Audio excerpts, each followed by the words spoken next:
So this is the continuation of chapter 2, that is geometrical optics, of class 11 physics synth board, prepared by Alpine Academy. Now this is the example 10.2. Last lecture 1 में हमने example 10.1 तक finish किया था. अब ये example 10.2 है. इसमें ये कह रहे हैं कि how far from a convex lens whose focal length is plus 20 centimetre must be a specimen of a red admiral butterfly be placed if its image is to be a real one 3 times as large as the object. यानी ये कह रहे हैं कि convex lens यानी convex lens से जिसकी focal length plus 20 centimetre है यानी ऑब्जेक्ट रियल है, ठीक है. और कॉन्वेक्स लेंस है तो और प्लस 20 सेंटीमीटर उसकी फोकल लेंथ हो गई. तो उससे दूर कितना हम स्पेसिमेन रखें. स्पेसिमेन मतलब एक उसका एक ऑब्जेक्ट कह लें, अगर एडमिरल बटरफ्लाई, ठीक है, स्पेसिफिन उसका एक पीस, ठीक है. तो वो कितनी दूर रखें कि उसकी इमेज रियल बने और 3 टाइम्स बड़ी दिखे ऑब्जेक्ट के. ये सवाल कह रहा है कि कितना दूर रखें कि उसकी इमेज रियल हो और 3 गुना ज़्यादा बड़ी दिखे मैग्नीफाइड. तो सॉल्यूशन स्टार्ट करते हैं. Although we neither know the distance of object nor that of the image, ठीक है. अब हमें तो ऑब्जेक्ट का डिस्टेंस भी नहीं पता क्योंकि वो तो निकालना है, ऑब्वियस सी बात है. ना ही पता है इमेज कहाँ फॉर्म हो रही है. तो अब हम क्या करेंगे, we can relate P and Q from the magnification formula. हम यहाँ पे अब पी और क्यू को रिलेट करेंगे मैग्निफिकेशन फॉर्मूले से. Since the real image is inverted, real image हमेशा इन्वर्टेड होती है, मतलब up side up left top bottom left up inverted होते हैं, right side left side inverted होते हैं, आपस में एक्सचेंज हुए होते हैं, इंटरचेंज, सही है. तो y prime equal to 3y यानी जो न्यू इमेज साइज है y प्राइम वो है 3 गुना of the original size of the object यानी 3y, सही है. तो magnification is given m equals to y prime upon y equals to -3y over y, ठीक है, इक्वल्स टू -3. नेगेटिव साइन आपका आ गया, क्यों, क्योंकि इमेज रियल है और इन्वर्टेड है तो आपका नेगेटिव साइन है. m इक्वल्स टू -3, आप साइन कन्वेंशन पीछे जाके देख सकते हैं.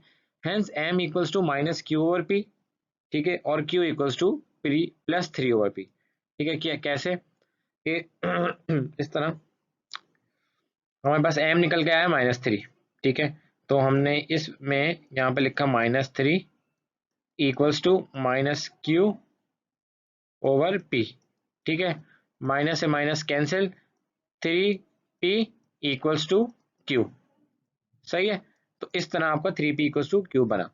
तो नेगेटिव साइन तो आपका इसलिए आया था यहाँ पे क्योंकि इमेज रियल है और इन्वर्टेड है. Now using the lens equation lens की हमने यूज की 1 over p plus 1 over q equals to 1 over f, 1 over the distance of object, 1 over the distance of image, 1 over focal length. तो q में 3p डाल दिया, f में आपने जो उसका फोकल लेंथ थी कितनी 20 सेंटीमीटर वो आपने पुट कर दी.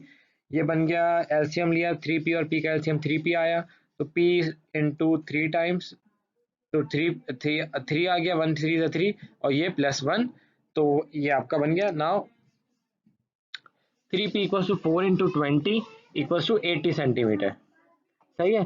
तो ये आपका फॉर्मूला बन गया, मतलब जो सिंप्लीफाई करके इसको मजीद, और यहाँ से आपका आ गया p 26.66 सेंटीमीटर. मतलब इतनी दूर अगर हम ऑब्जेक्ट का डिस्टेंस रखेंगे, लेंस से ऑब्जेक्ट का डिस्टेंस यहाँ तक, अगर ये ऑब्जेक्ट है तो ये यहाँ तक से लेके यहाँ तक का डिस्टेंस कितना होना चाहिए 26.66, ठीक है. दिस इज योर ऑब्जेक्ट, ठीक है. तो आपकी 3 गुना ज्यादा मैग्नीफाइड होगी और इन्वर्टेड होगी इमेज. एग्जाम्पल 10.3 क्या कहता है, एक कॉन्वेक्स लेंस है जिसकी फोकल लेंथ 20 सेंटीमीटर है, ठीक है. f equals 20 centimetre is used to form an erect image which is twice as large as the object, ठीक है. Find the position of the image. तो कॉन्वेक्स लेंस है, उसकी फोकल लेंथ 20 सेंटीमीटर है, उससे हम एक इरेक्ट इमेज बनाना चाह रहे हैं जिसकी मैग्निफिकेशन जो है वो ट्वाइस है, मतलब ऑब्जेक्ट के साइज से वो 2 गुना एक्स्ट्रा ट्वाइस दिख रहा है बड़ा साइज में. Find the position of the object, हमें p निकालना है ऑब्जेक्ट की पोजीशन. Now magnification is +2 as the image is erect, ठीक है. इन्वर्टेड या 2 होता तो आपका माइनस लेता, लेकिन यहाँ पे ये इरेक्ट है तो इसलिए इसका पॉजिटिव लिया है. Thus -q over p equals to +2, ठीक है. मैग्निफिकेशन का फॉर्मूला क्या होता है -q ओवर p, तो इसलिए +2. q का आपका आंसर क्या आ गया -2p, ठीक है. ये m का फॉर्मूला बताया था मैंने आपको, ये वाला. ठीक है, तो इसको हमने 2 के इक्वेट कर दिया, तो Q क्या बना, यहाँ से Q एज इट इज रहा, P उधर चला गया, तो ये -2P बन गया। But 1/P + 1/Q = 1/F।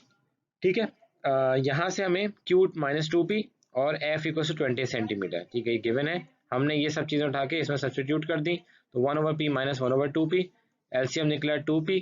ठीक है, अब ये यहाँ बना होगा 2 - 1/2P। ठीक है, ये बना होगा ये इसका, तो 2 - 1 क्या होता है, 1 होता है।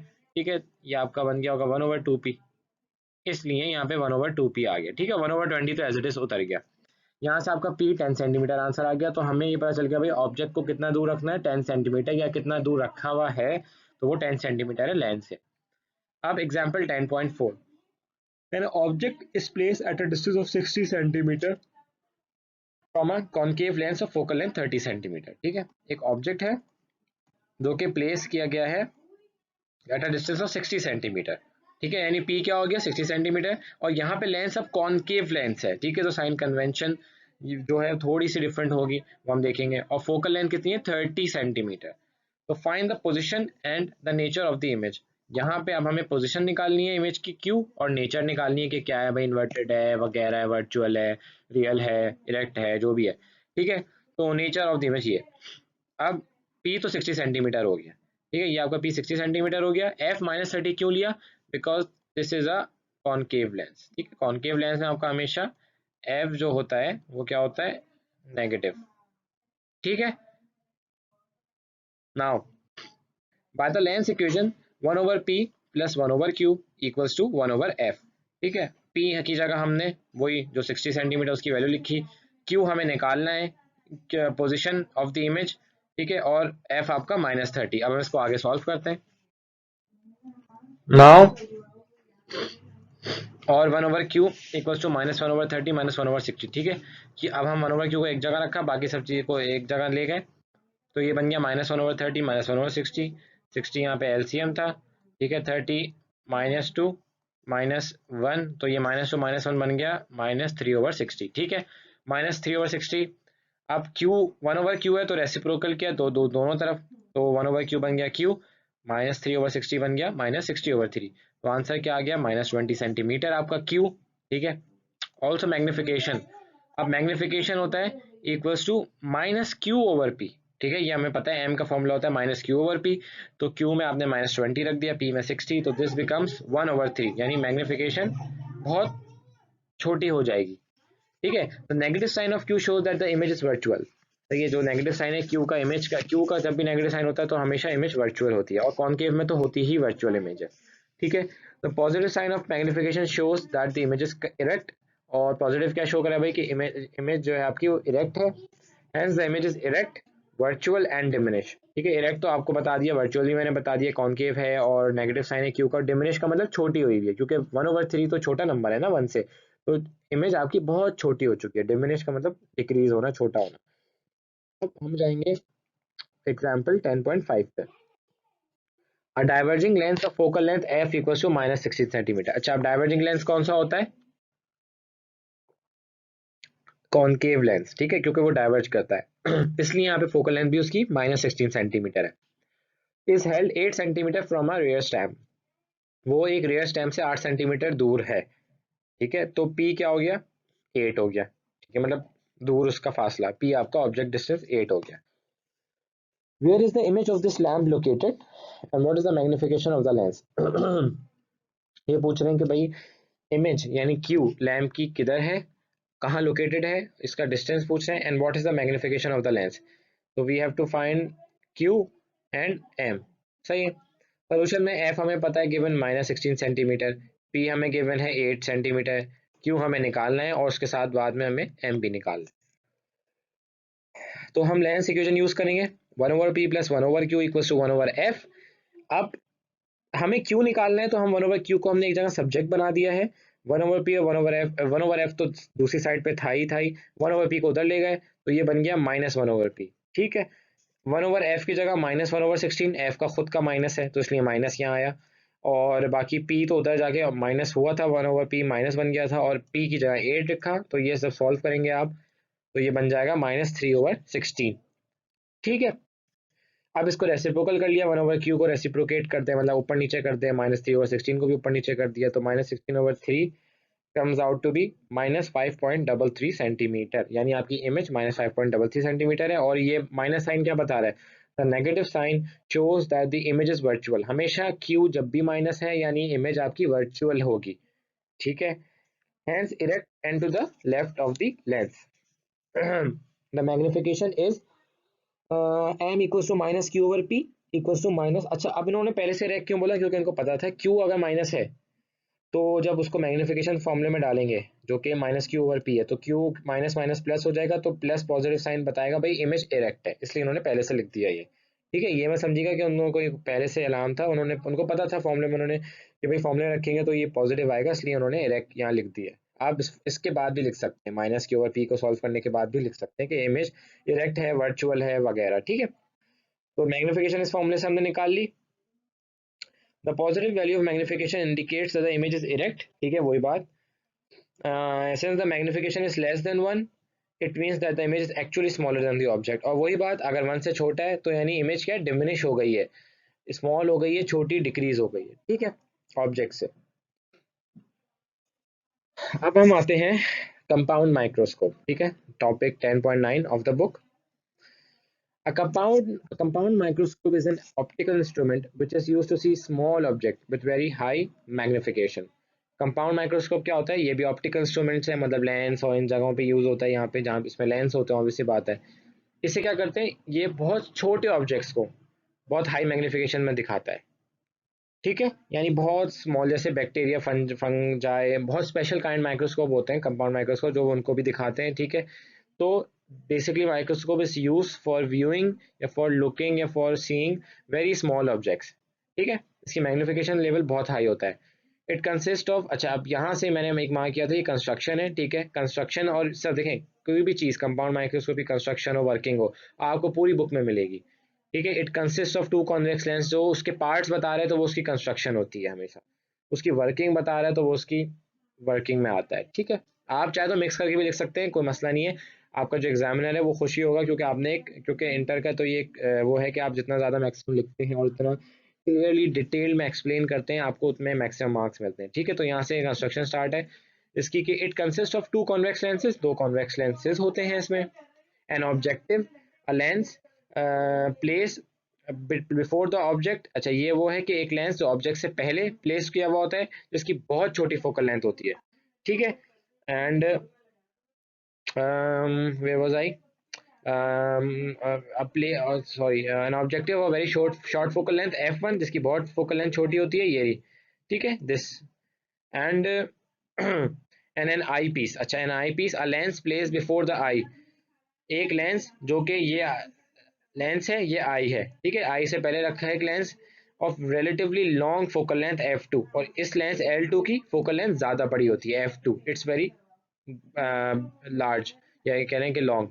The objective forms a real inverted and magnified image of the object. अच्छा, जो ऑब्जेक्टिव है दिस दिस ये क्या है? एक real inverted and magnified image of the object just place beyond it's focus.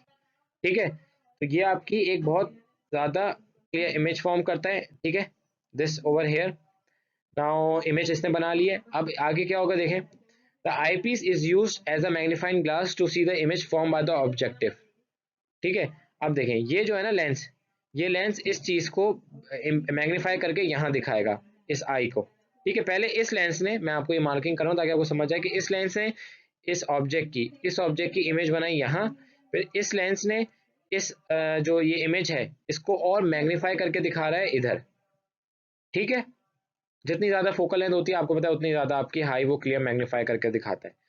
Now the eyepiece is used as a magnifying glass to see the image form by the objective. ठीक है, the final image seen by the eye through the microscope is virtual. अच्छा, जो final image होती है ना by the, जो आंख दिखा, जैसे जो आंख आप जिस आंख से आप देख रहे होंगे तो माइक्रोस्कोप के थ्रू वो वर्चुअल होगी और बहुत मैग्नीफाइड होगी। ठीक है, you can see the size of the image. ठीक है, ये साइज ऑफ द ऑब्जेक्ट था रियल, और कितनी बड़ी आपकी ये हो गई। ठीक है, तो figure 10.18 shows the path of the rays through the microscope। ये पूरा आपको मैंने समझा दिया अभी। In order to derive an expression for the magnifying power of the microscope। अच्छा, अब हम यहाँ पे एक एक्सप्रेशन ड्राइव कर रहे हैं। किसका, magnifying power of the microscope. Consider a small object OP place at the distance P just beyond the focus of the objective lens L1। अच्छा, एक्सेशन ड्राइव करने के लिए हमने क्या किया कि एक स्मॉल ऑब्जेक्ट ले लिया OP, जो कि एक डिस्टेंस P से आपका रखा हुआ है beyond the focus of the objective lens L1। ठीक है, ये यहाँ से लेके यहाँ तक का P1 डिस्टेंस हो गया। ठीक है, और ये फोकस के थोड़ा सा पीछे रखा है ऑब्जेक्ट, सही है। whose real inverted and magnified image IQ is formed at a distance Q। यहाँ पे भी इमेज फॉर्म हो रही है IQ, ये Q यहाँ से लेके यहाँ तक का डिस्टेंस क्या होगा, Q। ठीक है, at a distance Q from the objective lens। Magnifying power of the microscope is given by वही m equal to beta upon alpha, इसकी मैग्नीफाइंग पावर है कंपाउंड माइक्रोस्कोप की। Now in this alpha and beta are the visual angles subtended by the object and image respectively when formed at the least distance of distant vision। ठीक है, ये वही है object over image, alpha and beta. Alpha आपका क्या है, object का distance है, एंगल है मेड बाय द ऑब्जेक्ट, और बीटा क्या है, आपके इमेज का एंगल है, और कहाँ पे, least distance of distinct vision पे जो फॉर्म कर रहे हैं। Alpha equals to OP over D. ठीक है, अल्फा आपका OP ओवर डी होगा, ये OP है आपका। ठीक है, and this is your this is gonna be D. ठीक है, तो वही आपका टेंजेंट परपेंडिकुलर ओवर बेस। ठीक है, ये हम पहले ही फॉर्म कर चुके हैं, OP ओवर डी। बीटा भी इस तरह बता दूं, IQ over D, this D. ठीक है, ये भी डिस्टिंक्ट विजन पे फॉर्म हो रही है अगर, सही है, तो आपका ये एंगल बना देगा आराम से परपेंडिकुलर ओवर बेस, ये भी बनेगा IQ ओवर डी। ठीक है, now sorry, beta IQ over D ये वाला होगा। ठीक है, ये वाला, सॉरी मैंने वो गलत कर दिया, this should be IQ and this angle यहाँ से लेके यहाँ तक का, यहाँ से लेके यहाँ तक का, या मैं इसको यहाँ से कर लेता हूँ, ये पूरा आपका D हो गया।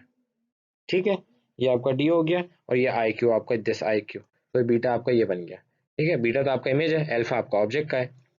Substituting the values of alpha and beta in equation 10.19 we get. अच्छा, ये पहले की जो इक्वेशन थी उसमें हम सब्स्टिट्यूट कर रहे हैं, m equals to IQ over OP, तो आपका फॉर्मूला बन गया m equals to IQ over OP into I prime Q prime over IQ। सही है, तो magnifying power of objective L1 यानी lens 1, this one is given by m1 equals to IQ over OP, और IQ over OP क्या है, IQ आपका Q हो गया। ठीक है, क्योंकि हमने पहले निकाल चुके हैं हम उस पर। ठीक है, और OP क्या है आपका, OP है आपका P। ठीक है, क्योंकि OPX और IQX सिमिलर है, जो हमने पहले किया था, अगर आप लोग को याद हो लास्ट में मैग्नीफाइंग के उसमें, तो बिल्कुल यहाँ पे भी वही चीज़ है, इसलिए हमने इन्होंने अब डायरेक्ट कर दिया, तो मैं भी नहीं कर रहा दोबारा रिपीट। ठीक है, तो जैसे पहले हमने डिराइव किया था IQ ओवर OP कैसे Q ओवर P बना था, बिल्कुल सिमिलरली यहाँ भी यही हुआ है। तो आप पहले वाले लेक्चर में जाके वो देख लीजिएगा दोबारा, तो आपको समझ आ जाएगा कि ये Q ओवर P कैसे बना। तो magnifying power of eyepiece is given by I prime over Q prime over I Q, क्योंकि ये दो सिमिलर है। ठीक है, the equation 10.20 now this equation, ठीक है, the equation over here can be written as m1 equal to m2, क्योंकि दो मैग्निफिकेशन हो रही है, एक या m1 इंटू m2 कर लें, एक पहली लेंस से एक दूसरी लेंस से। ठीक है, पहले लेंस भी थोड़ी उसको बढ़ा रहा है, दूसरा लेंस उसको मजीद इंक्रीज कर रहा है। सही है, तो m1 इंटू m2 m बन गई आपकी as the eyepiece x here as a magnifying glass, hence its magnifying power can also be written as। ठीक है, अब यहाँ पे आई पीस जो है वो भी एक as a magnifying glass act कर रहा है, तो उसकी मैग्नीफाइंग पावर क्या है, m2 equals to d over f2 plus 1। सही जी, now by substituting values of m1 and m2। ठीक है, m1 की हमने पहले इक्वेशन निकाल ली थी q ओवर p, और m2 की हमने निकाल ली d ओवर f2 प्लस 1। सही है, एक m1 की हमने q ओवर p निकाल ली, m2 की हमने ये निकाल ली, दोनों को मल्टीप्लाई कर दिया। As the object OP lies just outside the focus of the objective lens of the objective L1, क्योंकि ऑब्जेक्ट OP जो है आउटसाइड ऑफ द फोकस है ऑब्जेक्टिव L1 के, तो P is more over approximate F1 के बराबर है। ठीक है, मोर अप्रोक्सीमेट मतलब इक्वल नहीं होगा, बिल्कुल भी नहीं होगा, लेकिन इसको अप्रोक्सीमेट इक्वल लिया हुआ है। ठीक है, also the image IQ is formed very close to the eyepiece L2। अच्छा, इमेज जो IQ है, दिस इमेज ये जो है ये फॉर्म्ड हो रही है very close to the eyepiece L2 that is q, therefore q x1 equals is approximately equals to x1 x2, तो यानी q एंड x1, ठीक है, this x1 is approximately equal to x1 x2, ठीक है, मतलब इन्होंने बहुत ये हाई एक अजम्पशन की है कि हाँ भाई ये इक्वल है भाई, इसलिए अप्रोक्सीमेट का साइन है, अप्रोक्सीमेटली इक्वल, ठीक है। और Q equals to L, length of microscope, इसको इस तरह भी कर सकते हैं भाई कि Q क्या है आपका, लेंथ ऑफ माइक्रोस्कोप, पूरी माइक्रोस्कोप की लेंथ, दोनों लेंस के बीच की, यहाँ से लेके यहाँ तक की आपकी क्या हो जाएगी, ये length of microscope L, where L is the distance between the objective and the eyepiece, ठीक है। L क्या है आपका, आई पीस और ऑब्जेक्टिव के बीच का फासला, ठीक है, ये मैं बता चुका हूँ कौन सा, जी यहाँ से लेके यहाँ तक का डिस्टेंस कैपिटल L है, which is also called the length of the microscope. Hence, the magnifying power of the compound microscope is found to be approximately equals to L over F1 D over F2 plus F1, ठीक है। अब चूंकि Q L के बराबर है, इन्होंने Q L के बराबर रख दिया, लेकिन ये अप्रोक्सीमेट है तो पूरी चीज ये भी अप्रोक्सीमेट बनेगी, ठीक है। अब हम चलते हैं एग्जाम्पल 10.6 पे। Microscope has an objective of 10 millimetre, एक माइक्रोस्कोप है, उसका ऑब्जेक्टिव 10 मिलीमीटर फोकल लेंथ है, यानी लेंस L1 का फोकल लेंथ f 10 मिलीमीटर है और आई पीस की फोकल लेंथ कितनी है, 25 millimetre f2। What is the distance between the lenses, distance between the lenses क्या है, ठीक है, या L आप कह लें। And what is the magnification of the object is what is the magnification of the object is in sharp focus when it is 10.5 millimetre from the objective. अच्छा, simply magnification पूछ रहे हैं ये कि ऑब्जेक्ट अगर शार्प फोकस में, यानी आपका जो है उसका 10.5 मिलीमीटर है ऑब्जेक्टिव से, यानी ये P कितना है यहाँ से यहाँ तक, ये आपका P ये है 10.5 मिलीमीटर, ठीक है। इसका सिंपल इन्होंने एक तरह से ये कहना चाह रहे हैं, for the objective P 10.5 millimetre F1 10 millimetre, Q क्या है, यानी हमें अब ये पहले ये वाला Q निकालना है, तो 1 over P plus 1 over Q equals to 1 over F1, 1 over 10.5 plus 1 over Q equals to 1 over 10, तो वो 10.5 plus 1 over Q equals to 1 over 10, Q equals to 210 millimetre, ठीक है। तो आपको यहाँ पे Q क्या आंसर आ गया, 210 मिलीमीटर, इसको उन्होंने डायरेक्ट सॉल्व कर दिया और Q आपका डायरेक्ट 210 मिलीमीटर आंसर आ गया। और the eyepiece F2 equals to 25 millimetre और Q है यहाँ पे -250 मिलीमीटर। द फाइनल इमेज, ठीक है, ये कह रहे हैं the final image should be at least distance of distinct vision, ठीक है, क्योंकि फाइनल इमेज इन्होंने क्यों लिया है, अपनी मर्जी से -250 मिलीमीटर क्यों लिया है, वो इसलिए लिया है, पहली बात तो ये अपना P1 निकालना चाह रहे हैं ना, ठीक है, P1 आपका यहाँ से यहाँ तक इन्होंने लिया है, ऑब्जेक्टिव का इन्होंने P फ्रॉम फोकल लेंथ, अच्छा ऑब्जेक्टिव P इन्होंने 10.5 Q एंड 10 मिलीमीटर, ठीक है, and when it is 10.5 millimetre from the objective, सही है। और आई पीस F2 इन्होंने 25 मिलीमीटर लिया है, ये फोकल लेंथ इन्होंने, क्योंकि इन्होंने इनको गिवन थी आई पीस की, और Q -25 क्योंकि वो होता है 25 सेंटीमीटर, ठीक है आपका। तो हमें कम से कम इमेज 25 सेंटीमीटर तो रखनी है ना, वरना तो दिखेगी नहीं, इसलिए इन्होंने मिनिमम इसको 25 सेंटीमीटर रख दिया है, ठीक है। तो final image should be at least distance of distinct vision, तो P1 के बराबर होगा, ठीक है, क्योंकि आपका आप P1 ही निकालना है, तो P1 कितना आ जाएगा फिर 22.7 मिलीमीटर, सही है।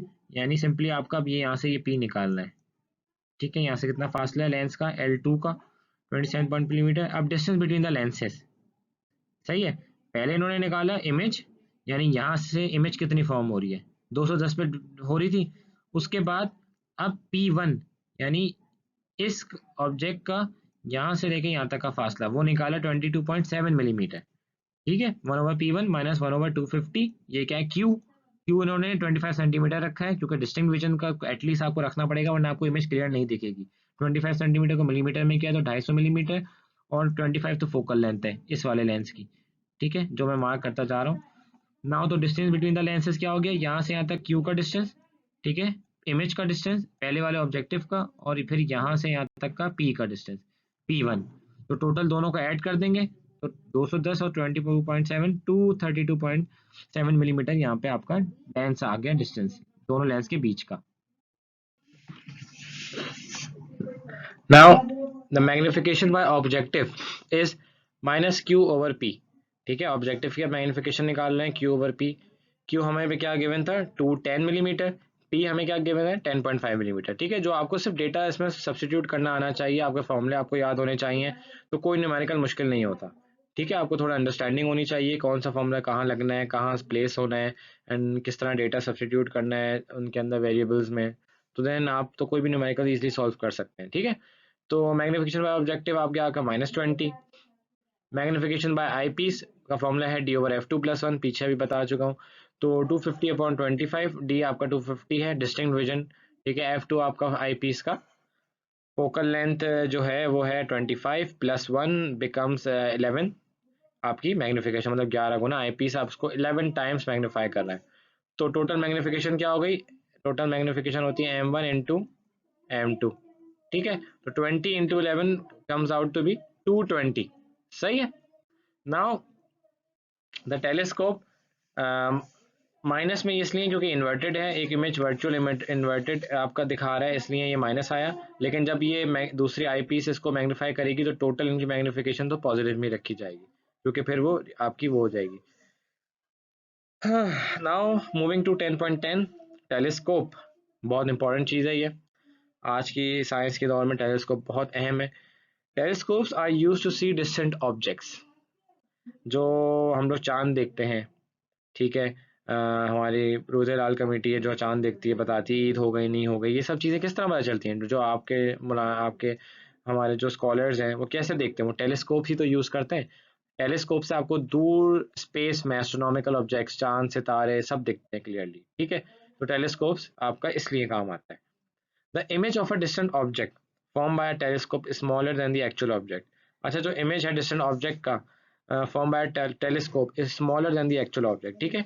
ये बहुत छोटा बनाता है जो एक्चुअल ऑब्जेक्ट का साइज होता है, क्योंकि एक्चुअल में तो स्टार्स तो बहुत ही बड़े, बहुत बड़े, ठीक है, मतलब आप कैन नॉट कंपेरेबल। तो because it is much nearer to the eye and has a greater visual angle, ठीक है। अब ये क्या है कि ये बहुत क्यों स्मॉल बनाता है, ताकि आपको क्लियर हो कि ये आपकी आंखों के बहुत करीब होता है टेलीस्कोप, और इसका विजुअल एंगल बहुत ज़्यादा होता है, तो object looks larger when viewed through the telescope, ठीक है। और ऑब्जेक्ट्स लुक्स लार्जर क्योंकि आंखों के करीब है, तो वो आपको बड़ा दिखता है जब आप उसको टेलीस्कोप से व्यू करते हैं। एस्ट्रोनॉमिकल टेलीस्कोप, ये स्पेसिफिक टर्म है एस्ट्रोनॉमिकल टेलीस्कोप, ठीक है। एंड स्पेसिफिक मतलब खास वो टेलीस्कोप भी बनाई हुई जो हम टेलीस्कोप का नाम दिया हुआ है, जिससे हम आपका स्टार्स और चांद ये सब देखते हैं। An astronomical telescope is needed to see the heavenly bodies, मतलब वही हेवनली बॉडीज मतलब दूसरे प्लैनेट्स एंड स्टार्स, ठीक है। That is planets and stars, it consist of 2 convex lenses, इसमें भी कंपाउंड माइक्रोस्कोप की तरह 2 कन्वेक्स लेंसेज होते हैं, 2 कन्वेक्स लेंसेज एंड ऑब्जेक्टिव, ठीक है, of long focal length L1, ठीक है, एफ ऑफ और an eyepiece L2 of short focal length, इसमें आई पीस का शॉर्ट फोकल लेंथ होता है। कंपाउंड माइक्रोस्कोप में क्या था, आई पीस का जो फोकल लेंथ था वो बड़ा था, और ऑब्जेक्टिव लेंस का फोकल लेंथ छोटा था। यहाँ ऑपोजिट है, यहाँ पे आई पीस का फोकल लेंथ आपका छोटा है, और ऑब्जेक्टिव का फोकल लेंथ बड़ा है। Figure 10.19 shows the path of rays through an astronomical telescope, ये आपका पाथ शो कर रहा है किस तरह आपकी रेस जा रही है एक एस्ट्रोनॉमिकल टेलीस्कोप में। In order to drive an expression for the magnifying power of the astronomical telescope, अगर हमें ड्राइव करना है एक्सप्रेशन मैग्नीफाइंग पावर का, किसका, मैग्नीफाइंग पावर के लिए एस्ट्रोनॉमिकल टेलीस्कोप का, तो consider a distant object whose real inverted and diminished image IQ is form by the objective L1 at its focus. हम एक कंसिडर करें एक डिस्टेंट ऑब्जेक्ट जिसकी रियल इन्वर्टेड और डिमिनिश इमेज मतलब छोटी इमेज और रियल है इन्वर्टेड है, फॉर्म हो रही है ऑब्जेक्टिव L1 से उसके फोकस पे, ठीक है, उसके फोकस पे फॉर्म हो रही है। नाउ ये डायग्राम में आप देख सकते हैं, ठीक है, ये आपका लेंस है L1, ये लेंस है L2, और आपकी इमेज फॉर्म हो रही है फोकस पे, अप्रॉक्सीमेट फोकस पे ही बन रही है उसकी इमेज, ठीक है। The eyepiece L2 is also adjusted that IQ lies just out inside its focus, ठीक है। अब जो आई पीस है देखिए इसमें एक चीज है, फोकस इसका दिस L2 का ये फोकस ये रहा, ठीक है, ये फोकस ये रहा, तो हमने इस तरह एडजस्ट किया कि जो उसकी इमेज है किसकी, आई क्यू जो है, आई क्यू आपका exact I Q image, this I Q ये फोकस के अंदर लाई कर रही है, hence a virtual and magnified image I prime q prime is formed by it at infinity, इसलिए यहाँ पे एक आई प्राइम और क्यू प्राइम इन्फिनिटी पे एक वर्चुअल मैग्नीफाइड इमेज फॉर्म हो रही है, ठीक है। अगर ये इसके अंदर होगा, फोकस के अंदर ये आई क्यू, तभी यहाँ पे एक वर्चुअल और मैग्नीफाइड इमेज फॉर्म होगी इन्फिनिटी पे, मतलब बहुत दूर, और क्योंकि स्टार्स तो बहुत दूर ही होते हैं, सही है। Now thus an astronomical telescope forms an inverted virtual and highly magnified image। अच्छा, इसमें एक चीज मैं बताना भूल गया, Q x two equal to F two, यानी Q x two, this X two, ये एफ टू के बराबर होता है अप्रोक्सीमेट तकरीबन, ठीक है, मतलब फोकस आप इसको लेते हैं तो ये एफ टू के बराबर हो जाता है। Now thus an astronomical telescope forms an inverted virtual and highly magnified image. Astronomical telescope क्या बनाता है, एक इन्वर्टेड बनाता है वर्चुअल और highly magnified image of a distant object as shown in the figure. आप देख सकते हैं बहुत हाईली मैग्नीफाइड होता है ये, और क्योंकि स्टार्स उतने दूर हैं, आपको कैसे इतने क्लियर दिख रहे हैं, तो वो मैग्निफिकेशन है ना, भले से वो चीज़ आपको छोटी दिख रही है लेकिन वो मैग्नीफाइड इतना हाई हो चुका है तभी आपको वो जाके दिख रहा है क्लियरली, वरना आप नेकेड आई से आपको विजिबल नहीं हो पाता। Now the distance between objective and eyepiece is called the length of the telescope. जिस तरह कंपाउंड माइक्रोस्कोप में भी आई पीस और उसके बीच का distance length of the microscope है, कंपाउंड माइक्रोस्कोप है, यहाँ पे भी लेंथ ऑफ द टेलीस्कोप होता है, दोनों लेंस के बीच का फासला, which is given as L equal to x one x two. ये x1 और ये x2 का बीच का फासला आपका क्या है, सॉरी, ये इसका और इसका आपका L डिस्टेंस, L है QX1, यानी इसको ब्रेक कर लिया, QX1 यहाँ से यहाँ तक आपको खुद दिख रहा होगा, QX2 दो में इसमें ब्रेक कर लिया, QX1 F1 के बराबर है, QX2 F2 के बराबर है, ठीक है भाई। तो ये क्या बन गया, L equals to F1 plus F2, length becomes F1 focal length of objective and focal length of eyepiece. Magnifying power of the telescope is given by m equals to beta upon alpha. जो magnifying power है telescope की उसको हम वही beta upon alpha, same formula रहता है। Alpha और beta आपको पता है विजुअल एंगल्स हैं सबटेंडेड बाय द ऑब्जेक्ट और image respectively. In the right angle triangle I Q x one, यानी आई क्यू एक्स वन, कौन सा एंगल, इस तरह का एंगल ये बना रहा है, दिस ये वाला एंगल में, ठीक है। We have alpha equal to tangent alpha, क्योंकि I Q x one alpha आपकी इमेज है, ठीक है, एंड सॉरी अल्फा आपका ऑब्जेक्ट है, तो ऑब्जेक्ट का एंगल है, alpha equal to tangent alpha, alpha is very small. Now अच्छा, ये ऑब्जेक्ट किसका है, ये ऑब्जेक्ट किसके लिए बनता है ना, दूसरे लेंस के लिए, ठीक है, तो इसलिए इसको इस तरह दिया हुआ है, तो alpha becomes I Q over Q x one, क्योंकि टेंजेंट अल्फा खुद क्या है, I Q over x one है। अगर मैं बोलूँ भाई कि टेंजेंट अल्फा क्या है, परपेंडिकुलर ओवर बेस, तो परपेंडिकुलर क्या है यहाँ पे आई क्यू, और बेस क्या है ये क्यू एक्स वन, ठीक है, तो क्यू एक्स वन। अब टेंजेंट अल्फा तो अल्फा के बराबर हो गया ना, तो अल्फा के I Q over Q x one के बराबर हो गया। Again in the right angle triangle I Q x two, अब आई क्यू और ये वाला यहाँ तक कर, ये दिस, ये आई क्यू एक्स टू, ठीक है, इसमें भी बीटा टेंजेंट बीटा के बराबर होगा, क्योंकि ये ऑब्जेक्ट है किसके लिए, ये ऑब्जेक्ट है इस आई लेंस के लिए, तो beta equal to tangent beta, beta I Q over Q x two के बराबर है, आई क्यू और क्यू एक्स टू किसके बराबर है, वो है एफ टू के बराबर, ठीक है।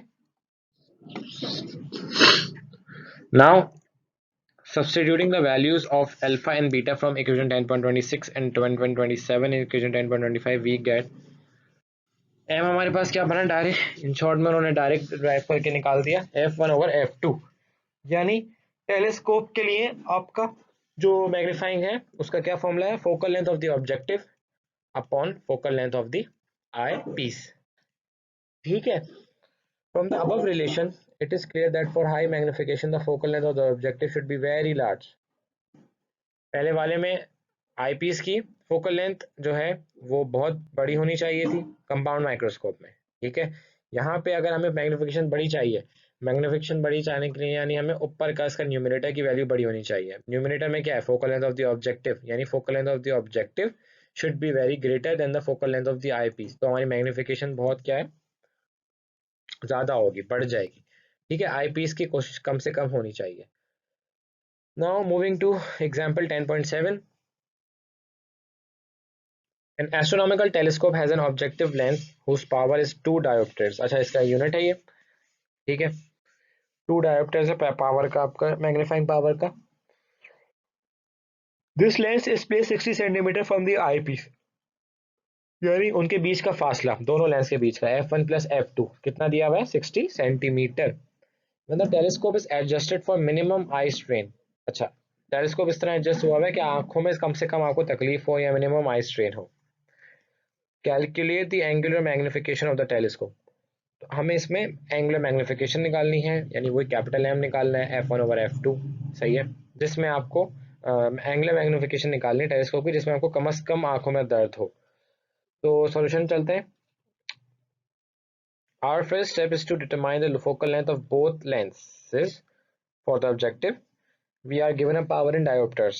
हमें फर्स्ट स्टेप क्या है, फोकल लेंथ निकालनी है तब दोनों लेंसेज की, ठीक है, ताकि, और हमारा ऑब्जेक्टिव है, we are given a power in dioptres, f1 in meters, 1 over power in diopters, that is 1 over 2 meter equals to 50 centimetre, ठीक है। ऑब्जेक्टिव लेंस की पावर दी हुई थी, तो फोकल लेंथ क्या होता है उसकी, 1 ओवर पावर होता है, रेसिप्रोकल होता है, ठीक है। यानी अगर आपको पावर दी हुई हो किसी एक ऑब्जेक्टिव की, तो आप किस तरह निकालेंगे उसकी, 1 ओवर पी, ठीक है, ये आपका एफ हो जाता है, ठीक है, इस केस में। नाउ ये दिस इज पावर, ठीक है, this is power, this is not object distance. तो पावर हमारे पास 2 थी, तो हमने 2 में रख के निकाला, तो ये बन गए 50 सेंटीमीटर, आप सॉल्व कर लीजिएगा। The sum of the focal length f1 f2 equals the separation of the two lenses, ठीक है, f1 प्लस f2 m के बराबर होता है, और f1 f2 कितना, 60 सेंटीमीटर, ये सवाल में दिया हुआ है इन्होंने। तो f2 equals to 60 minus f1, उधर ले गए तो हमारे पास क्या आंसर आ गया, 10 सेंटीमीटर f2 आ गया, ठीक है। अब मैग्नीफाइंग पावर निकालना बहुत आसान है, m का फॉर्मूला है f1 plus f1 upon f2, तो f1 की जगह 50, f2 की जगह 10, तो मैग्नीफाइंग पावर कितनी हो गई, 5, ठीक है, 5 टाइम्स, इसका कोई यूनिट नहीं है, is just a number. This is a low power telescope that is use to describe a large area of the sky, ठीक है, ये एक लो पावर टेलीस्कोप है, इसकी मैग्नीफिकेशन कम है, तो ये हम यूज कब करते हैं, ताकि हम एक large area of the sky को एग्जामिन कर सकें। We would require a high power telescope to examine individual bodies. अच्छा, अगर हमें एक फॉर एग्जांपल सन है या स्टार्स है, बहुत स्मॉल स्टार्स है, सन तो फिर भी क्लियरली विजिबल हो जाता है नेकेड आई से, लेकिन स्टार्स हैं बहुत माइन्यूट माइन्यूट जो हमें दिख रहे हैं, वो क्योंकि बहुत दूर है, वेरी फार अवे, डिस्टेंट, तो हमें उसके लिए बहुत हाई पावर टेलीस्कोप चाहिए होगा, जैसे मून है, प्लैनेट्स है, इन क्लोज डिटेल, अगर बहुत करीब से देखना है, ठीक है, वैसे भी मून आपको दिख जाता है, बट अगर बहुत क्लियरली देखना है तो आपको हाई पावर टेलीस्कोप चाहिए। Now moving on to the Galilean telescope. Galilean telescope is an optical instrument which is used to see the objects on Earth. ठीक है, गलीलियन टेलीस्कोप एक ऐसा ऑप्टिकल इंस्ट्रूमेंट है जिससे आप अर्थ पे ऑब्जेक्ट्स देख सकते हैं, मतलब दूर दराज जो अर्थ पे हैं, ठीक है।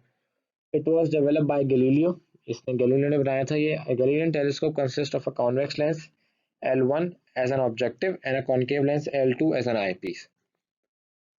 अच्छा, आईपीस लेंस वो होता है जहां जिसमें से आप आंख के आगे रखते हैं, ठीक है, वो आपका बेसिकली आईपीस लेंस होता है। ऑब्जेक्टिव लेंस वो होता है जिसके पास आप ऑब्जेक्ट रखते हैं, ठीक है। तो the virtual and erect image of a distant object when seen through the eyepiece L2 is formed at the focus of the objective L1। ये कह रहे हैं जो वर्चुअल इरेक्ट इमेज है, जो दूर ऑब्जेक्ट रखा हुआ है, जब उसको आईपीस से देख रहे हैं L2 से, ठीक है, जो दूर एक ऑब्जेक्ट रखा हुआ है उसकी वर्चुअल इरेक्ट इमेज कहाँ फॉर्म हो रही है, L1 के ऑब्जेक्ट फोकस पे, सही है, वो कहाँ हो रही है, L1 के फोकस पे फॉर्म हो रही है एट दिस पॉइंट, सही है। Now QX1 equals to F1, सही है, QX1 किसके बराबर है, दिस QX1, ये आपका F1 के बराबर हो गया। The eyepiece L2 is introduce between L1 and IQ। अब ये जो आई पीस L2, ये किसके बीच में इंट्रोड्यूस हो रहा है, IQ के, is introduce between L1 and IQ। Now such that IQ lies very close to its focus, इस तरह के IQ जो है वो फोकस के बहुत करीब हो, तो QX2 is equals to F2। QX2 क्या है, QX2 भी F2 के बराबर हो जाता है। नाउ दस erect virtual and highly magnified image IQ is produced as shown in figure 10.20, और इसीलिए आपकी एक erect virtual highly magnified image I prime q prime ये वाली ये फॉर्म हो रही है, ठीक है, पहले आपका ऑब्जेक्ट जो आया था उसकी इमेज फॉर्म हुई है आई क्यू पे, ठीक है, जो आई पीस से आपको दिख भी रही थी। उसके बाद फिर आगे दोबारा ये फॉर्म हुई final highly magnified image I cube I prime q prime पे। ठीक है,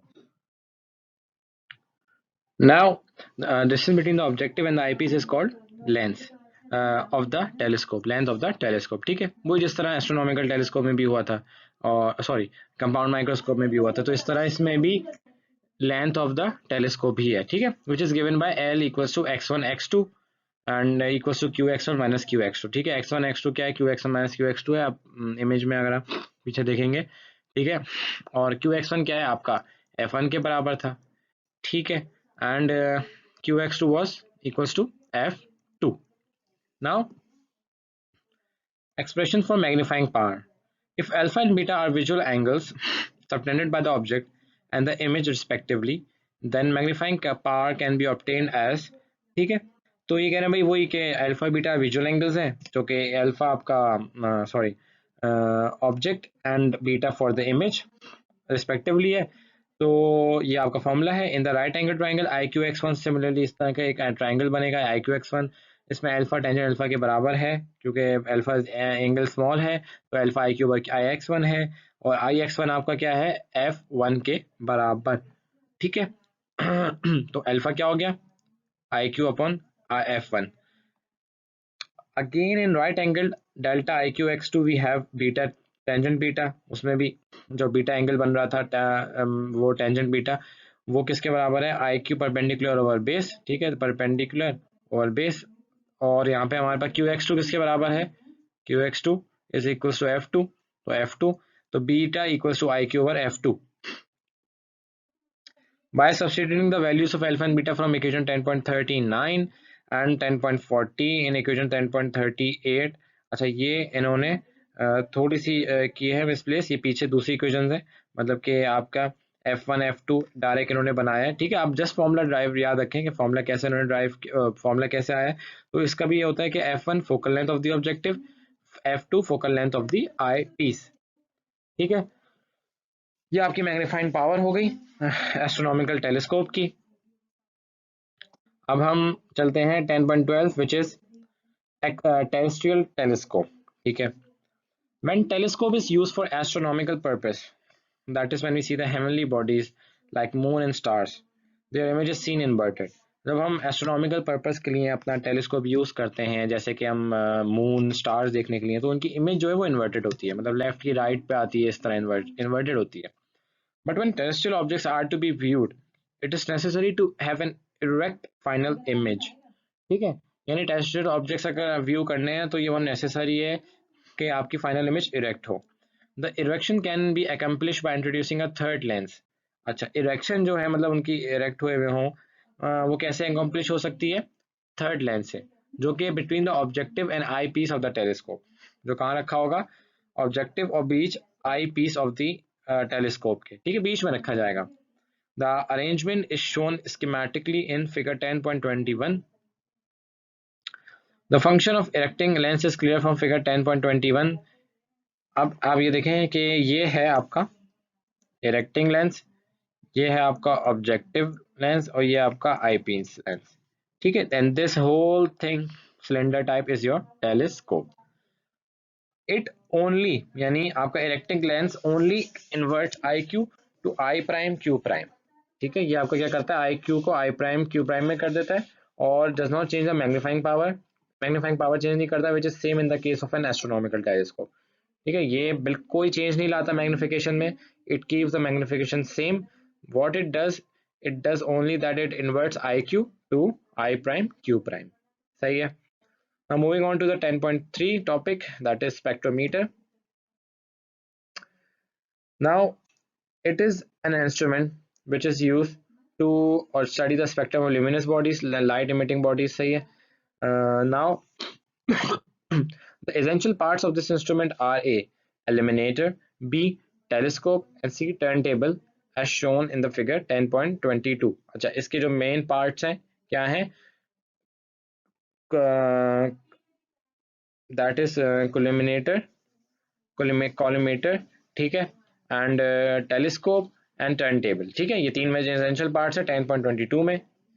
सही है, ये आपका कॉलीमेटर है, this one, this is your turn table, ठीक है, दिस इज योर टेलीस्कोप, ठीक है। ठीक है, अब part A is collimator. It consist of a metal tube provided with a convex lens at its one and. Collimator में आपका क्या कंसिस्ट करता है, वो एक मेटल ट्यूब कंसिस्ट करता है जो कि कहाँ प्रोवाइडेड होती है, जिसमें सॉरी उसमें क्या क्या होता है, उसमें कॉन्वेक्स लेंस होता है एक एक तरफ एक एंड पे, और एक क्या होता है, एक एडजस्टेबल स्लिट एस दूसरे एंड पे, ठीक है, एडजस्टेबल स्लिट एस रखा होता है दूसरी तरफ। The length of the tube is altered by a screw. अच्छा, ट्यूब की जो लेंथ है वो ऑल्टर की हुई होती है स्क्रू से, to be equal to the focal length of the convex lens, ताकि वो इक्वल हो सके focal length of the convex lens के।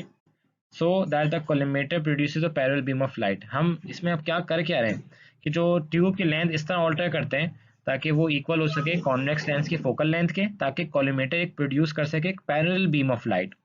The collimator is fix to the base of the instrument while turntable and telescope can rotate about a common axis।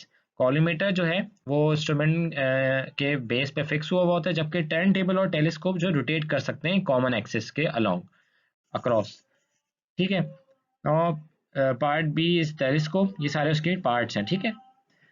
The telescope is simple astronomical telescope which is use for making measurements. Telescope तो आपका भाई simple astronomical telescope ही है जिससे आप measurements लेते हैं, और फॉर एग्जामिनिंग द स्पेक्ट्रम, या आप उसको स्पेक्ट्रम को एग्जामिन करने के लिए, देखने के लिए स्पेक्ट्रम को आप यूज करते हैं। The adjustment for focusing the telescope is made with the help of screw S2। अच्छा, जो एडजस्टमेंट होती है ताकि टेलीस्कोप फोकस हो सके, वो किससे आप हेल्प लेते हैं, किससे करते हैं, स्क्रू S2 से। और टेलीस्कोप भी रोटेट हो सकता है about its axis, about an axis, एक एक्सिस के अलोंग, ठीक है। Part c is the turn table. It is a circular metallic plate which can rotate about an axis. वो भी एक सर्कुलर मेटालिक प्लेट है, पीछे मैंने अभी आपको डायग्राम में दिखाया, जो एक्सिस के अलॉन्ग रोटेट कर सकती है। Its height is also adjustable. इसकी हाइट भी एडजस्टेबल है, चेंज हो सकती है। और this can be levelled by means of 3 screws, और वो लेवल भी हो सकती है। अच्छा, ये सब किस काम, किससे की मदद से हो रहा है, 3 स्क्रूज से, L, M and N। Picture में आप व्यू कर लीजिएगा। These are arrangements for fine motion of the telescope। ये they are arrangements for fine motion of telescope, ठीक है। ये अरेंजमेंट्स भी होती हैं fine motion of the telescope and turn table के लिए, ठीक है। मतलब कि मोशन, टेलीस्कोप का मोशन और टर्न टेबल की मोशन बहुत फाइन हो, स्मूथ हो। A vernier scale is provided to measure the angle with great accuracy। और वर्नियर स्केल भी प्रोवाइड किया जाता है ताकि आपका एंगल बहुत ही ग्रेट एक्यूरेसी से मेजर किया जा सके, that is in degrees and minutes. Before using the collimator is adjusted for parallel rays and the telescope is focused for parallel rays or for infinity। अच्छा, यूज करने से पहले जो कॉलीमेटर है उसको एडजस्ट किया जाता है पैरेलल रेज के लिए, और and the telescope is focus for parallel raise और फॉर इन्फिनिटी। और टेलीस्कोप भी फोकस किया जाता है पैरेलल रेज के लिए और या इन्फिनिटी के लिए। For this it is focus on a distant object, और इसके लिए वो बहुत डिस्टेंट ऑब्जेक्ट के लिए फोकस किया जाता है, ठीक है। Now moving on to the uses of spectrometer। The spectrometer is an analyzing instrument used primarily to discover and measure the wavelengths of a given light, ठीक है। अब ये इसमें इसमें ये क्या कह रहे हैं कि जो स्पेक्ट्रोमीटर है, ठीक है। अच्छा, स्पेक्ट्रोमीटर के आपके ये ल्यूमिनस ऑब्जेक्ट्स होते हैं, ल्यूमिनस ऑब्जेक्ट्स का मैंने आपको पहले ही बता दिया था, वो जो कि अपनी लाइट खुद एमिट करते हैं, ठीक है। They don't need light of any other object. और नॉन ल्यूमिनस क्या है, जो सिर्फ रिफ्लेक्ट करते हैं, ठीक है, वो आपकी और लाइट एमिट नहीं कर सकते। नाउ ये कहने के दो, स्पेक्ट्रोमीटर जो है एक एनालाइजिंग इंस्ट्रूमेंट है, एनालाइज करने के लिए यूज होता है, और प्राइमरीली कब, ताकि वेवलेंथ्स की और मेजरमेंट आप कर सकें लाइट की। और light from when light from an incandescent solid, यानी वो जो हीट करके लाइट एमिट करते हैं, लिक्विड और gas, is examine by spectrometer, ठीक है। इससे आप स्पेक्ट्रोमीटर से एग्जामिन करते हैं। An image of the slit is form for each wavelength emitted by the source. अच्छा, स्लिट की इमेज फॉर्म होती है हर वेवलेंथ जो कि इमिट हो रही है सोर्स से, ठीक है। तो आप ये सब स्पेक्ट्रोमीटर से करते हैं। Such spectrum is called an emission spectrum, और ऐसा स्पेक्ट्रम इमिशन स्पेक्ट्रम कहलाता है। If all the visible wavelengths are present in the light. अच्छा, अगर तमाम विजिबल वेवलेंथ्स लाइट में प्रेजेंट है जो एनालाइज हो रही है, which is analyse, the image is overlap. और इसमें क्या होता है, इमेज आपकी ओवरलैपिंग शुरू हो जाती है इमेजेस की, और कंटिन्यूस स्पेक्ट्रम फॉर्म होता है। If the source emits only a few definite wavelengths, अगर सोर्स सिर्फ कुछ डेफिनेट, ये डेफिनेट एक स्पेसिफिक एक खास वेवलेंथ बस इमिट कर रहा है, ठीक है, एक निकाल रहा है, तो images of the slit are separated from one another and appear as a series of bright lines. तो क्या होगा, इमेजेस जो है स्लिट की वो सेपरेट होंगी एक दूसरे से फ्रॉम वन अनदर, और कैसे अपेयर होंगी, as a series of the bright lines, ठीक है। Such a spectrum is called a line spectrum. ऐसा spectrum line spectrum कहलाता है. A third type of emission spectrum is called band spectrum. अच्छा, एक third type of emission spectrum होता है जिसे हम band spectrum कहते हैं, जो कि band show करता है instead of the lines. These bands are found to emit of closely spaced lines arranged in an orderly manner. ये जो बैंड्स हैं, ये क्या करता है कि ये found to emit of closely space lines, ये इमिट करता है क्लोजली स्पेस लाइंस जो कि एक ऑर्डर में प्रॉपर अरेंज हुई हुई होती हैं। The line spectrums of a mercury light is shown in figure. अच्छा, ये एक है मरकरी लाइट का, ठीक है, इसमें आप क्लियर देख सकते हैं ये कि वायलेट है, ठीक है, ये उसकी वेवलेंथ है, ये ब्लू है, ग्रीन उसकी वेवलेंथ, जैसे जैसे आपकी ये बढ़ती जा रही है येलो रेड आके वेवलेंथ इंक्रीज हो रही है, ठीक है। ए नॉट का मतलब है आपका इंटू 10⁻⁻10, ठीक है, ये इसका मतलब ये होता है। मैं पहले भी लास्ट चैप्टर में बता चुका हूँ, चैप्टर 9 में। Now moving on to the 10.14, that is the eye. The eye is very important optical system which is much common with the camera. आई भी एक ऑप्टिकल सिस्टम है, आप उसे देखते हैं, वो भी एक तरह का लेंस ही कहलाता है, जिसे आप देखते हैं जैसे कैमरे में। Like the camera the I gathers light and produces a sharp image. कैमरे की तरह आई भी लाइट को गैदर करता है और एक शार्प इमेज प्रोड्यूस करता है। फिगर 10.25 नेक्स्ट में आप देखेंगे एसेंशियल पार्ट्स हैं आई के, ठीक है, इसमें भी है। The front of the eye is covered by transparent membrane called the cornea, ठीक है। जो फ्रंट है ट्रांसपेरेंट मेम्ब्रेन जिससे कवर होती है आई, वो आपका होता है कॉर्निया, ठीक है। ये देख रहे हैं हम, ये this thing, this cornea, which is followed by clear liquid region, a variable aperture, iris and pupil, ठीक है। अच्छा, ये प्यूपल है, इसमें अपर्चर ओपनिंग आंखों की, और आयरिस, ये this part is iris and this part is आपका प्यूपल, ये पूरा अपर्चर होता है। एंड द क्रिस्टलिन लेंस, और फिर लेंस होते हैं इसके पीछे, this lens. Most of the refraction occurs in the cornea. अच्छा, जो रिफ्रैक्शन होती है ज़्यादा कॉर्निया में होती है, since the liquid medium surrounding the lens has an average index of refraction close that of the lens. अच्छा, जो लिक्विड मीडियम है, रिफ्रैक्शन यहाँ की हो जाती है क्योंकि एक लिक्विड का जो रिफ्रैक्शन इंडेक्स है वो लेंस का ही होता है तकरीबन, तो तमाम जो कुछ पूरी अप्रोक्सीमेटली 90% आपकी रिफ्रैक्शन कॉर्निया में ही हो जाती है, मतलब बेंडिंग ऑफ लाइट, ठीक है। The iris is a muscular diaphragm. Iris जो है एक मस्कुलर डायफ्राम है, मतलब इसमें मसल्स होते हैं जो बहुत small, that control the size of the pupal, और ये प्यूपल के साइज को कंट्रोल करते हैं। It regulates the Now it regulates the amount of the light entering the eye by dilating the pupil in light of low intensity light. तो वो क्या करता है आयरिस, वो रेगुलेट करता है, मतलब वो ये देखता है कि कितनी लाइट आ रही है, नहीं आनी चाहिए या आनी चाहिए, जो आई में एंटर हो रही है। कैसे करता है, प्यूपिल को डायलेट करता है in light of low intensity light. यानी जब देखें अंधेरा होता है ना, आपकी आंखें बड़ी हो जाती है, प्यूपिल आपका बड़ा होता है, क्यों, क्योंकि लाइट कम होती है, तो वो एडजस्ट कर देता है ताकि ज्यादा से ज्यादा लाइट आंखों में आ सके, आपको क्लियर दिखे। ये आयरिस करता है, ठीक है, प्यूपल को डायलेट कर देता है, चौड़ा कर देता है, सही है। तो light entering the eye is focused by the cornea lens system on the back surface of the I called the retina. तो जो लाइट एंटर हो रही है आई, वो फोकस किससे होती है, cornea lens system on the back surface of the eye, जिसे हम रेटिना कहते हैं, ठीक है। वो उससे आपको वो फोकस होती है। The retina contains nerve fibres which branch out into millions of sensing structures called rods and cones. Retina में नर्व फाइबर्स होते हैं, और जो कि ब्रांच आउट, जो कि किस में और मजीद ब्रांचेस में कन्वर्ट हुए होते हैं, मिलियंस ऑफ सेंसिंग स्ट्रक्चर, जिसमें सेंसिंग स्ट्रक्चर्स होते हैं जिसे आप रॉड्स एंड कोन्स कहते हैं, ठीक है। वो मतलब सेंस करते हैं लाइट को। अच्छा, ये तो था जब प्यूपल डायलेट हो गया। अच्छा, अगर बहुत सारी लाइट है, light is very maximum light आ रही है, ठीक है, तो जो आपकी ये आंख है, तो ये जो प्यूपल है ना, ये प्यूपल श्रिंक हो जाएगा, मतलब छोटा हो जाएगा, ताकि क्योंकि मैक्सिमम लाइट है ना, ज्यादा लाइट आएगी तो आंखों को इफेक्ट करेगी, तो ये श्रिंक हो जाता है कि कम का लाइट आए, क्योंकि ऑलरेडी इतनी लाइट होती है। और अगर लाइट कम है, रेज बहुत कम है, ठीक है, तो फिर ये प्यूपल का साइज बढ़ जाएगा, ठीक है। तो इस तरह ही श्रिंक और डायलेट होता है। Optical image receive by the retina transmitted to brain by the optic nerve. और जो ऑप्टिकल इमेज आपकी रिसीव होती है रेटिना में, वो ट्रांसमिट होती है ब्रेन वाया कौन सी nerve? Optic nerve. Although the eye is one of the most remarkable creation in nature, although हालांकि आई जो है बहुत एक रिमार्केबल क्रिएशन है नेचर की, लेकिन कभी कभार ये फंक्शन नहीं करती perfectly, it does not function perfectly. The eye में हैव सेवरल एबनॉर्मलिटीज, इसमें कुछ डिफेक्ट्स भी होते हैं, कुछ एबनॉर्मलिटीज होते हैं, बट वो आपकी देन अगेन आपकी ही आपके साइड इफेक्ट्स, आपकी जो हरकतें होती हैं, ठीक है, कहीं आप बहुत ज़्यादा हाई ब्राइट लाइट को देख रहे हैं तो आपकी आंखों पे इफेक्ट पड़ता है, ठीक है, तो उस वजह से भी वो डिफेक्ट उस वजह से भी आता है। तो द आई में have some several abnormalities which can sometimes be corrected by eye glasses, contact lenses और सर्जरी। तो आई में जो एबनॉर्मलिटीज होती है उनसे आप कैसे करेक्ट कर सकते हैं? ग्लासेस लगा के, लेंसेज से, और आइदर सर्जरी भी करा सकते हैं।